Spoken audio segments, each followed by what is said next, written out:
Yes, hi. How are you? We've been on a long time. If you're doing research, go take a break. Eat lunch. Okay, Laverne and Shirley, how did Cindy Williams' departure affect the show for you? Well, as I said, the era had changed where they didn't protect the shows. Now it was gossip. What can you do? And Cindy wasn't really happy on the show. She wanted to do other things. As I said, Happy Days cast were very happy who they were, what they were doing. Laverne and Shirley cast was never quite happy, but that had nothing to do with show business, nothing to do with life. Cindy was looking to do other things, and then she got married and was pregnant. And then she left the show, and there was a whole hoopy-doop there. But it really didn't affect the what was before it. The last years of Laverne and Shirley were a little tough because Penny had to carry it herself, and it wasn't as good in my opinion. I mean, Laverne and Shirley, that was a great team. But it did stay on, and it was just too big a boon to the studios to let it go off, until they finally got enough of it. Let's get off.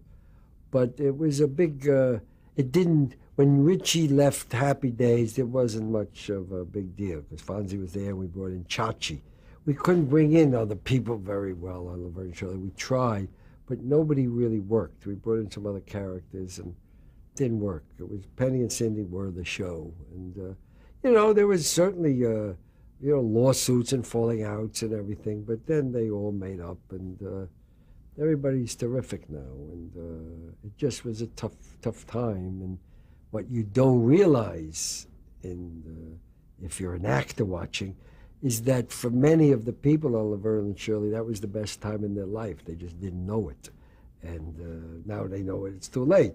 So you got to see what it is going on that it makes you happy or not. I think that's what it's about. Ronnie Howard liked Happy Days. When he didn't like it, he left. That's the way you live. Others don't quite do that. But all in all, the public had some very good years of it, and even the last shows was okay. Let's go into Mork and Mindy. Yeah. It started in 1978. Yeah, well, Mork and Mindy was the same story. Again, what do you got, Garry? I'm not in the business anymore, I was trying to tell them. I have my shows, I'm happy. You got to have something. And then we had another bizarre thing, which Michael Eisner, big influence, obviously, in my career. He's on there all the time with me. He shows up in my office. Now he's the head of everything. He's the head of Paramount, not the networking, right? He's the boss of all bosses. And said, so what do you want to do? I said, I don't want to do anything. What do you got? They're dying. See, you got to understand television. Television works. They make all these pilots, then they watch them all, then they sit in the room and they say, we got nothing. It happens like that every single time, all the networks. They say, we got nothing. Once in a while, they have to hire a Bette Midler or a Sybil Shepherd, a star, and they got to put them on. So they make believe that's a good show. Even if it isn't, they say, stars, it's a good show. They throw all the star shows out. But the non-star shows, they say, we have nothing. So they rush around the last minute to see if anybody got anything. And Michael says, come on, they got nothing. Say something to them. Make up a show. He said, well, we got that. What about, I said, I had a kid on, Robin Williams. He guest starred on Happy Days. Because my son, it's a whole long story. My son stopped watching Happy Days. He was 7. I said, why don't you watch? He says, there's no space people. I like aliens. I like space. I don't want to watch those people. So I said, all right, I'll bring in space. So I said, how would I bring in space, 7-year-old? It's the 50s. And he said, Richie dreams, because he dreamt. So I said, well, there you go. I hope you're in show business when you grow up. And I said to the writers, his dreams coming is an alien. We do an alien. Space is big. My son says so. And we created Mork with Dale McCraven and Joe Glauberg. And Bob Runner was the Happy Days boss then, and he did a lot of contributions. And there he came. Mork from Mork came on Happy Days. They loved him. And he was only on one time. And I said, maybe him. And Michael said, perfect. I said, did you see it? Doesn't matter. He sounds great. Talk to them. And I talked to, called the network. They were all in the room. And I said, I got a show. It's a show. I had a guy on Happy Days named Robin Williams. He's great. He's a genius. He could be big. Now, what did I know? He's a genius. Of course, he finished Happy Days. The episode, we walked out for bows. The entire audience stood up and applauded. Don't take a genius to know they like him. It's not so hard. 300 people go, yay! Who is that guy? So I said, Happy Days had a guy, Mork from Mork. And there was silence. And thank God, see, God has to help you sometimes. In the room sat a girl who herself was a genius, but they didn't know because her name rhymed. So they thought that showed a lack of talent. Her name was Marcy Carsey. And so they didn't listen to her too much. But she piped up and said, I saw him. He was great. You have to watch the episode. So I said, so that's it. It's a show, and I made it up literally on the phone. It's I know they like to name bears in the zoo after shows. So they said, what's the name of the show? Mork from Mork's No Good. And I said, it's called The Mork Chronicles. I had this idea. Man came down from space, and they said, nobody's going to know what Chronicles means. So who on the phone now don't know what it means? Take a vote. They said, no, the people won't know what Chronicle means. We want something like you could name the pets after. So I said, all right, it's Mork and another M, Mork and Mindy. There, 2 M's. They'll name their dogs and cats. Perfect. We love that. That's how you create a show. Name a dog and a cat. They named Paula Bears Mork and Mindy at the zoo. They know what they're doing in that area, that network. But then I say, well, where does it take place? So now you got to think. All I think of is where I eat and where do I sleep.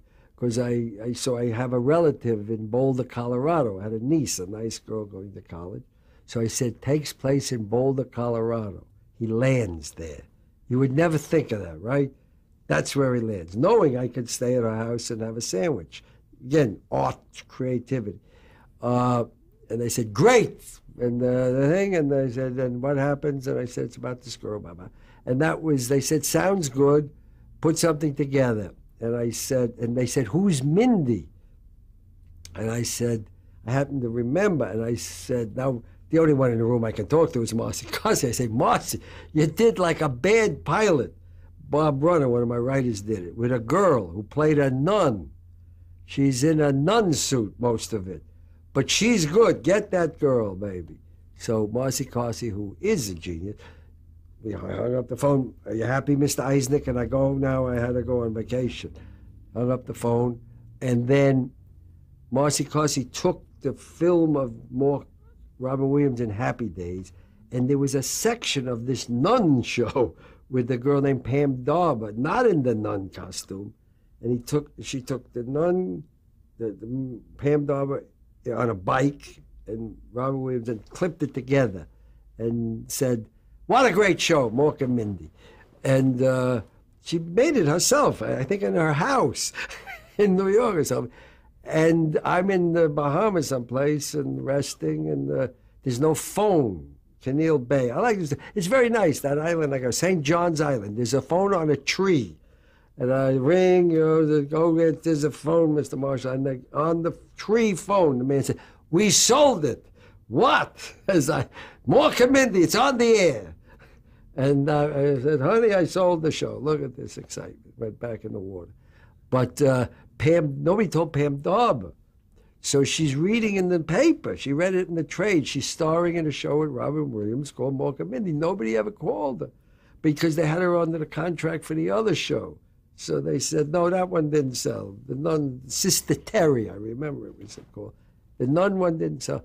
And there we were on the air, and we opened pretty big because Robin Williams has proven to go on a career forever. He is a special, one-of-a-kind kind of guy. What did you have to do to accommodate his kind of comedy? Well, first of all, I didn't know who the hell he was, but my sister found him for me. My sister Ronnie was my casting director. My sister Penny was in an acting class with Robin. And, you got to be open. That's the other thing you learn in your archives, just the things. I said, get me Jonathan Winters, get me all these famous people. And they said, you got to see this guy, Robin Williams. I said, what has he done? And my sister Ronnie literally said, with her usual sarcasm she got from my mother, he's done nothing. He stands on a street corner and he does mime and he passes his hat around and they give him coins. That's what he's done so far. And you have to see him. You have to stop your busy day and see him. And I did. And he did the whole audition standing on his head. And he was great. So he went into Happy Days. He was too fast. And you did 3 cameras, you know, at the same time. And he would run around, but he was improvisation a lot. And so we had at the time the world's oldest cameraman because we had these long series. So I had an 80-year-old man with a camera like this. And we gave him the mark, and he'd go like this. Sam, I remember, he was a great cameraman for me. And Robin would run around. I remember I was directing one, go, boom, and he'd run around and he'd be funny, and he was making me cry. I was laughing so hard. And then I said, cut. And I said, Sam, did you get it? And Sam said, he never came by here. Never came by, never saw him. What's he wearing? And the guy said, Sam, you couldn't move the camera a little bit? You know, this man's a genius. And Sam said, if he's such a genius, he can hit the mark on the floor. So that went on for a while like that. That was the show. But then Bruce Johnson was one of the producers, and we got money. I think we gave back some money to prove it to him the first time. We said we need another camera just to follow him. And so we got another camera to follow Robin, and then we got him on film. Otherwise, Sam would have still been waiting there. Never came by here, he says to me. A genius he missed. But Robin was not so happy after a few years of TV. He wanted to move on. It was a little confining for him. And again, my fault. I had to go do another job. That's the problem with most of the creators. You go do another job and you can't really stick with it. The first Mork and Mindy's were great. We got this character, Exodore, that Gil McCraven created, a crazy lunatic guy that was kind of a forerunner of the Taxis drug guy. But we couldn't deal with drugs, so we just made him out there. And it was a great character that helped the show. What about the addition of Jonathan Winters? Well, the show was kind of not, it was, it was up #1 in the ratings for a while. It was on the cover of Time. He was all over Robin. And then it started to sink a little, so they figured bring on something. And Robin always loved Jonathan. I was his idol. And so we brought him on, and Jonathan, has a few problems. And again, the problems never bothered me, and he was, he used to space out sometimes, Jonathan. And he was on various medications, depression, whatever. You go through all that. And everybody said it won't work out. But Robin and I said, come, Jonathan, here you are. And there's 4 guards at Paramount. We took all the guards in their place and said, Jonathan, this is Larry, this is Lou, this is thing. So if you get lost, they'll tell you where the stage is. And sure enough, every once in a while he would disappear. And there he'd come back with one of the guys. Fritz was the head guard. And we never had a bit of trouble with Jonathan. He was great. And now he's really not on medication anymore. He's fine. But then it was tough. But Robin stood by him every minute, and they did a warm-up. The show used to take 1 hour and 10 minutes to shoot. The warm-up was 2 hours because they just carried on with the audience. And you couldn't get into the warm-up. I mean, everybody wanted to go to Mork and Mindy show just to see the warm-up. They would leave after the warm-up after it. But they were great. And the show went on and launched Robin, and Pam did very well too. She says, I'm not very funny. I said, well, you'll be fine, and you'll help him. And I said, you're very pretty, so this could be an opportunity to get married, meet a nice fella. You never know what could happen with a show. Everybody sees it. Sure enough, she married Mark Harmon. They're doing great. They got kids. A very good actor, football player. You don't want to know about this for your research. But I hired another guy that I'd always been one of my idols as a kid growing up was Conrad Janis and the Tailgaters. They were a Dixieland band. I used to wait online to see him play, and he suddenly became an actor. And so I said, come, I'll just have you play at the things. I'll play drums, you'll play trombone. So we had some fun with him, and we hired, not a big cast on Mork and Mindy. Robin took all the room up.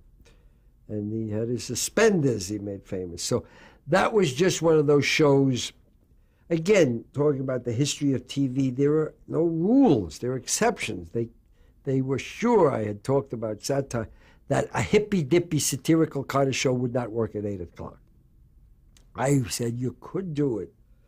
You can't do a satire, but there's an actor somewhere who can cross the bounds of time slots. And it was Robert. Didn't matter. 8 o'clock, he was doing far-out material. Half the audience didn't understand what he was saying. Didn't matter. Everybody wanted to watch him. He said enough. He was like Gulliver's Travels. He was working on 2 levels at all times. And it worked. It was a #1 show with the kind of material that they said you can't do Saturday Night Live material on 8 o'clock television. And you can if you get the act. What about those monologues that he did at the end of the show? The end of the show, we were trying to do something that would say a comment on the human beings, alien looking at America. There's a lot of, but you can't preach. The audience turns it off when you preach. So we did it as tags, which are always that little piece of material at the end of a show that is put there 100% only, so you can jam into more commercials. So we thought we'd try to make it a little different, and so he would talk to Orson, the man up in the sky from his planet. How are they, these humans, these planet Earth people? And he would talk about them, and they became kind of philosophical pieces that I liked very much, and the network didn't quite understand it, but they saw it was cheap. You could put a box and let a man talk. And it became a lot of bases. We got a lot of male bases for ministers and reverends and rabbis using it as a basis to say something to their congregation, because they were all themes about, human beings being human beings. And it was all, I think, interesting stuff. And not too corny, because Robin's very hard to do corny. Robin don't do corny. Just himself is not corny. So he could say things like Archie Bunker could that other people can't say. What about Angie, which premiered in '79? Well, by that time in my career, I was dozing off. Too many shows were on, and my kids were growing up. And the best business to raise a family is situation comedy, because the hours are the best. And the breaks are best. All situation comedy, all children of situation comedy people are born in December, because the break is in April. That's when you get home. Hello, honey. And so all the children, it's like a cycle of children. And it's a very good business, because you can make the Little League game. You can make the school play if you're doing sitcom. So I was happy doing it, but it was time artistically to move around. But they keep making you make shows. So Angie, I loved Donna Pescow was in a movie I saw, Saturday Night Fever. And I liked her. I met her. She was funny. And so we did a show based on, again, a little blue-collar feel. I was trying to get a blue-collar feel and go back to what I did with The Odd Couple, where the blue-collar girl and the white-collar guy, fell in love. And that's what the premise of Angie was. And it was on for a while. We couldn't get anybody to run it. Most of the good guys had shows, and the good girls were all moved on. Susan Harris was the best of the girls at that time. She was a genius and went on and created 3 shows of her own. So she wouldn't come back into Angie. She was busy. And so Angie was on a couple of years. And then I liked the fact that the Happy Days feel, there were so many fans of Happy Days. I want to continue it. So they were all ready to go. But Joni and Chachi they were young, they wanted to hang. So we created Joni Loves Chachi, which became was all right. It was, I don't know how many years it was on, but that wasn't such a bad show. We just never got the laughs in it that we wanted. But it was a very sweet show at a time where sweet shows maybe were on their way out. But I always talk about Joni Loves Chachi was a smash in Korea, thinking, Koreans understand my work. I was there, that's the reason. Well, what I didn't know is Chachi in Korean means penis. And so Joni Loves Chachi, they rushed. You couldn't keep people away from sets in Korea. They came out of the hills. North Koreans came to see Joni Loves Chachi. It was an amazing event in Korea. But then the show finally went off. But they but that was when I really wasn't much there anymore. Henry Winkler was directing during the Chachi. A good job he was doing. And some of the people had now left, and it was time for me to leave. Well, with the success of Angie, I just wanted to clarify this. You had 4 of the top 5 rated programs in '79. What did that do for you and ABC? Well, yes, that was, I think it was January something. They told me that 4 of the top shows in the ratings were mine. I were 1, 2, 3, and 5. And it was nice to see they were all on. They were all cooking pretty good. Angie was really benefiting from Robin Williams' time slot. Robin Williams was the lead-in. I think 3 is a Crowd was the other show in the top 5. It was 4 of mine. John Ritter's show, I think, was the other one. And it was just a great moment for me to know that everybody was watching and that all the shows were there. But it was a time when I felt that I was now up to 2,000 episodes of sitcom. So I thought maybe a little change. I just didn't want to keep doing the same thing. But that was, I was particularly proud because the shows themselves were not winning all the awards. I mean, Odd Couple got the most prizes. The actors were Henry Winkler. They get nominated. Robin won this one and that one.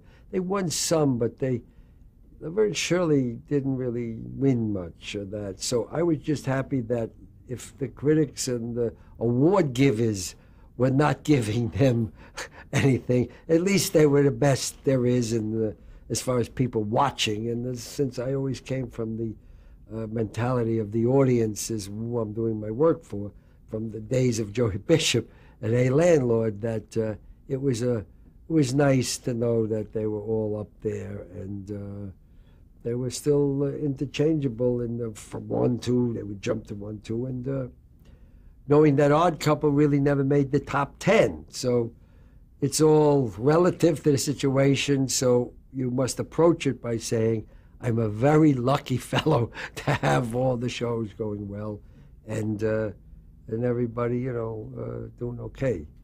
But that was a big day, and it went unnoticed, except somebody pointed it out to me, cut it out for me.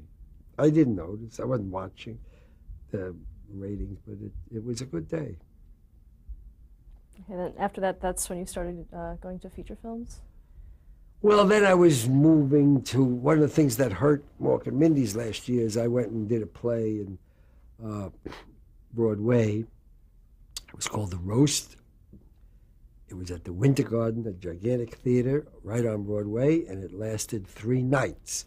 So it tells you that no matter how high or low, it's a fickle business. I used to carry in my wallet the piece of paper that said, Hey Landlord was 99th in the ratings, and this other piece of paper that said I was 1, 2, 3, and 5 in the rating. I would keep them together in my wallet because one must have balance, and it's never stays the same. So after the play passed on, I'll do it as a movie someday. I always find a way to close, but it just was time to try movies, and the big thing of that transition was they didn't want us. They didn't want the TV people in movies. So we kind of bonded together. What was our little group of TV people, Jim Brooks, my sister Penny, Rob Reiner, and Ron Howard. The 5 of us basically said, we're moving into the movie business. And we moved in, and everybody said, TV, we don't like people. And we've chugged along, and we would support each other. We would, in those days, we went to each other's rough cuts of our movies. We called each other, said you can get through it, and we're all directors, and we were all strong. Penny had the toughest time because they didn't want a woman altogether, and but we all kind of helped each other get through those early stages of films, and then finally moved that you could move from television to films, and you could also move with the women brilliance of television. You could move into movies. Before Penny, they said women directors couldn't make movies because they couldn't make a movie that was a mass hit. It was too narrow, and No woman could make a movie that made over $100 million. That was the benchmark, a $100 million movie. No woman had ever made, till Penny came and made two just to prove a point. And she did a movie called Big and a movie called League of Their Own. And after that, now a number of women have done it, and more are coming in. So I thought that group that came out of TV into the movie world together, we helped each other, and it gave us another lap in our careers. But all of us still remember TV as where we learned everything. Where we learned to finish. That's what they finally realized, that TV people will finish. There's no TV guy who ever made a movie and he didn't finish. We're trained to close. That's the most important thing that you learned was in television? Yeah, you got to finish because you had to go on the air. You can't leave blank. You can put another thing in, but it was embarrassing to be blank. I think you had to finish in a sense of not the junk, but you had to adjust to how to work it, how to make something happen. And the TV training is what did that. In Beaches, I wanted to shoot the Hollywood Bowl. It was very important to shoot the Hollywood Bowl. Bette Midler had to sing. It was a big key to the picture. There's no money. You can't shoot the Hollywood Bowl. It's too expensive. You can't go there. And then back and you go to your TV. Well, you can do it. And then I got it. Called up. We're shooting the Hollywood Bowl. Nobody's there. It's a rehearsal. I had done that. You just can move it around. And through movie, it bode me well. From Fonzie on jury duty. There was no set. Fonzie went on jury duty, a nice episode, but we couldn't build the jury room. Everybody falling apart. But I was trained. So if you watch the episode, the judge says, okay, the jury will go in the jury room. And a man comes across carrying a can of paint. And the bailiff says, the jury room is being painted. We'll leave. You'll stay here. They left that. Nobody wrote a letter. Nobody made a comment. Fine. You can do that and save yourself the aggravation of shutting down and stopping. So we always knew we could go on. There's a way to do it. And I don't think, not being arrogant or a wise guy, but we all had to find a way. And if you're trained, I was in television for 20 years, and if you're trained for 20 years to find a way, usually you can find a way. And all of us have in movies managed to get it done, and some reasonable success. Now, what advice would you give an aspiring producer? Use Julia Roberts. I did $200 million movies, both with Julia Roberts, but the others came close. I would, a producer, I think a producer has to make friends fast. The producer is nothing without a writer and without a director. So go out and find them, get the ones that are coming up, and work with them, because they will help make you think. A producer has got a script, he's got that. He has to have people who can execute. And get allergy pills, because you blow your nose a lot in this business. No, producing, I always feel, has to be a boss and integrate the people. And the producer has to convince people of the basic sports theory, is that sometimes you got to work with people. You don't have to go to lunch with them. And a lot of producers don't understand that. They only want to work with people they like and nice people. Can't make things, movies and TV, with all nice people. Doesn't happen that way. So you got to realize you need somebody who can do the job, and then there's no obligation to go to lunch. You don't need to be friends. Just let them do the job. I worked with people in my career. I wouldn't even, not lunch, breakfast, I wouldn't go with them. But they did the job, and then that's all for the product being done. And then always when something works out, everybody loves each other. When it don't work out, they don't. But that's never been a part of the way I work. But a producer, I think, has to find the talented people to work with. Actors, you can get help. You don't get such help finding writers and directors. So you got to look. And the best place to look is the theater. Not the Falcon Theater necessarily, but not a bad place either. Well, I think we're out of time, so I'd like to... Well, weren't you supposed to say what, a writer or a director, or that's just producing you care? we'd like to know them all, but we are out of time Oh, on this okay. tape. So Well, how nice. Go ahead, I want to finish up. thank you very much for sharing your story with us, and I hope we can come back and get some more sometime. Okay. Okay, thank Very you. nice to be here at the TV Academy archives. I'm still alive, and I will haunt you. All right.